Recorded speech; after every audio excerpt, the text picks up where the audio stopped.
what was the first job? Your first actual job? Oh, like working for like a company? Yeah. I assume you worked for some My dad. sort of Yeah, my institution dad. one of your family members was running. Yeah. So the first job, You applied for a job. I think it was Brewster's Ice Cream. Brewster's. Shit. Brewster's Ice Cream. I think I think that was the cones. first one. Where's that? Where's Brewster's?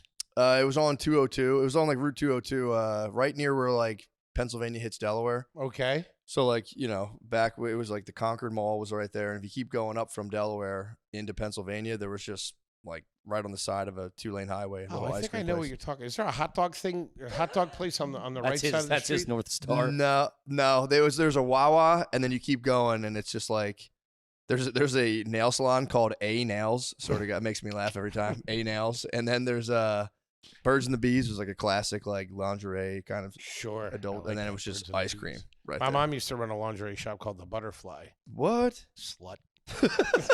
You seem to be over it.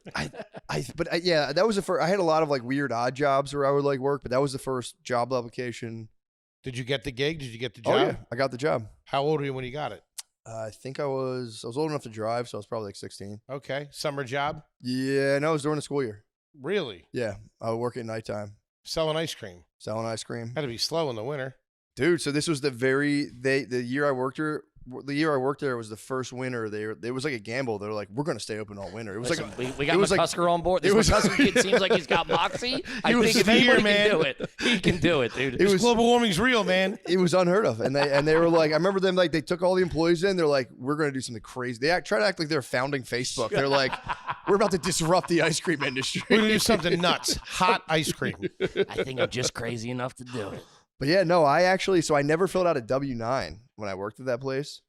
Because I was just stealing money from the cash register the entire time. Again, the underworld. Because if you hit, my thing with teenage jobs was if the boss was nice, I wouldn't steal. If the boss was not nice, I was like, this is my enemy. I'm going to try to destroy your business. You have a code. Yeah, I had a code. And dude, it was on them because like the way they did it was on their cash register. If there was a baby, you could do free baby cone and hit it and it would zero the order out, or like it would like zero out. Like it wouldn't do anything, but you could pop the drawer by hitting free baby cone. Gotcha. So if anything fell on an even number, no change, like exactly 20, exactly 10, I would get that 20, hit free baby cone. So it would look like on a camera, it looked like I was ringing it up and the thing would pop out and I would act like I was putting it in, crumple the bill in my hand and then put it in my pocket later. Damn. I did that. That's pretty advanced. What are we talking about you're walking out of there with? Is this like 50 bucks? I had like gas money. Yeah, I might make like 100 and 100 something a week.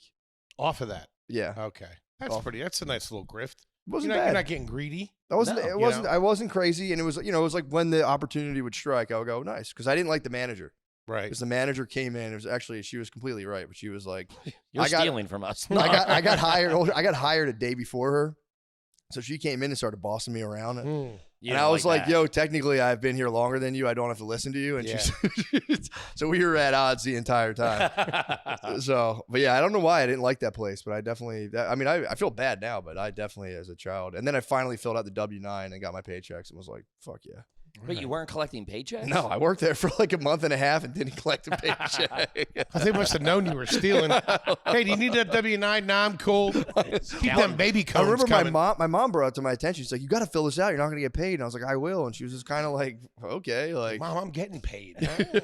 That's like every dirtbag figures that out early on of like how it takes them like 4 days to find the cracks in the wall and go, I got this place dead. No, I worked at a candy stand in the Concord Mall. Same thing. You had to manually put in the price. I just started taxing everything like 50% basically. If it was $10 worth of candy, I rang up 5, pocketed the other half. Tariffs got them bad. I was bad. I was tariffing hard. Wow. So yeah, I was a bad employee as a child. And again, it was off the boss. If I liked the boss, straight as an arrow. If the boss gave me attitude, I was like, all right, man. Well, let's see what's up then. I remember at Devon they had some card that was it was like a gift card. But you had it to swipe. Like you were able to give people, like if it was their birthday, give them something off. Man, that got through the Percoden. Woo! Oh. Holy shit! My cousin might have had the all-time. So he worked at Wawa, and I won't say which cousin, but one of them worked at Wawa, and he got the hoagie. When you get a hoagie, and you get a paid stamp, he took the stamp So he was giving it out to us. We could stamp our own hoagie things, dude. That was huge. I don't think I paid for lunch one summer, like the whole summer. That would when it was just analog like that. It was like you got to. I'm like, I won't even show you the slip. Half the time they didn't check. Yeah, but the paid stamp, you were bulletproof. You'd be like, here you go, let's get that. Man, that thing. Because you would order it, they would make it. You would pay supposedly, and just come back and there would be your sandwich. You'd be like, sweet. In the realm of the Philadelphia underworld, that has to be a hot commodity. Dude, that's like a stolen gun. That's like a gun without a serial number, dude. That thing is fucking... It's hard to even explain the significance, but it was pretty much like a counterfeit money machine for food. I'm going to go home and be like, my friend's Matt, his cousin stole one at one. Like, I want to be telling that story that I know a guy who knows a guy who had a paid sticker. Dude, what was the first concert that you went to? First concert I went to was... I think it was Red Hot Chili Peppers. Whoa, that's not bad. Red Hot Chili Peppers, huh? At the Tweeter Center. Who'd you go with? Just like two of my friends. Okay, so you were of age. You were 16. Yeah. You had the Brewster's money on you. I might have had that Brewster's change on me. I forget exactly when that was, but that was the first one. That's pretty good. That's a great one. Red Hot Chili Peppers. Yeah, not bad. What was the first car? First car was so my dad collected classic cars, like old muscle cars. So the first car I drove was a 72 Le Mans. No shit. I don't know why he let me. It wasn't even fuel injected. I just sit out in the morning and like punch the gas to get to turn over. And then I would go and pick my cousin up and we would head to school together. And I like crashed into my uncle's car like early in the morning. So I didn't defrost the windshield. And I was kind of like doing the Dumb and Dumber. How long did you see you rolling around in a muscle car? Dude, it was so fast. That's pretty sick. It was pretty awesome. It was an old muscle, and I could like at a green light hit the gas, and it would just be like. I don't know why he gave it. I don't know why. That's insane. He was like, "You can drive this," and I was like, "All right, sick." So I just like. You can drive one of the sickest cars ever. It was pretty tight. It was like a tan 72 Le Mans. Pretty sick, but also pretty trashy. You ever see the kid in the muscle car that pulled into the parking lot at school? Yeah. Man, the average. And I wasn't even a gearhead like that. I was just like, okay, cool, thanks, man. Kids that were into cars like before they had cars, I'm like, dude, your dad hit you at some point. Yeah. Just was like, the gearheads, it was usually like gearhead / the speaker hit. The guys would have the big 12s and 10s in the back. JBLs and they would something. sweat the Le Mans, and I'd always be like, whatever, man. Yeah, whatever. Park This is just my beater. Yes, this is my day-to-day. Probably going to go hit Wawa later. This is my point A to point B. It is funny, though, to like have an ice cream shop, and you see like a 16-year-old kid roll up. Pull down a $90,000 car. It's like, this kid's definitely stealing from here. No W-9. Haven't collected a paycheck yet. Some hot chick in some 23-year-old in a flight attendant costume gets in your car. You pull away. What's up, babe? I literally pulled up like a meth dealer. They're probably like, yo, who the fuck is this guy? 16-year-old kid in a muscle car pulled up to his ice cream job. Is crazy. That's crazy work. And I used to not wash because they were like, you got to wash I had a white sweatsuit for Brewster's, like you got to wash it every day.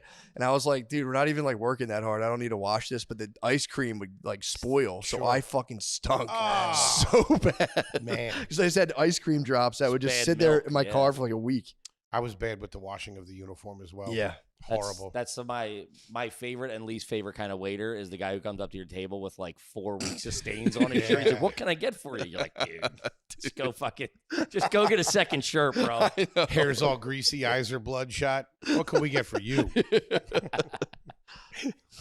But yeah, that was first job, first car. Do you remember what you got on your SATs? You're a pretty sharp guy. 1130. No shit. Very good. Oh, the old SATs. Too. Yeah. Now that's like. Well, it's back to that. Is it really? It went to 2,400 and then back. Now they've abandoned that. It's back at 1,600. That's good. That new stuff was crazy. What are we doing? It was like completely worth it. And then they had the essay portion, which. How do you grade that? Is that what happened? There was an essay portion. Yeah, they try to like equalize it. We're like, well, if you write a nice letter, we'll give you fucking 900 points. But my math was like abysmal, like Forrest Gump level, like bad. And to put it nicely, but my verbal was super high. So my SATs were like crazy lopsided. Damn. But I got the 1130. I never would have got. Took them once too. Yeah, me too. It was 1140. And it was like dead on. It was like 610 and 530 or something like that. It was like fucking. Yep.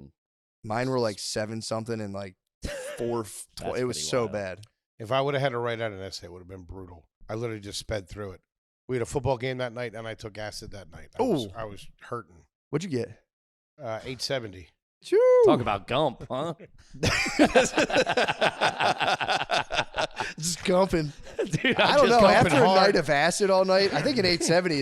If you should explain that if you ever had a you job should interview. be president, actually. Just be like, I had 870, but I was on acid all night. I'd be like, damn, that's crazy, bro. Gumping's all right. Dude's gumping hard, crashing the boat into the dock. You jump off the boat.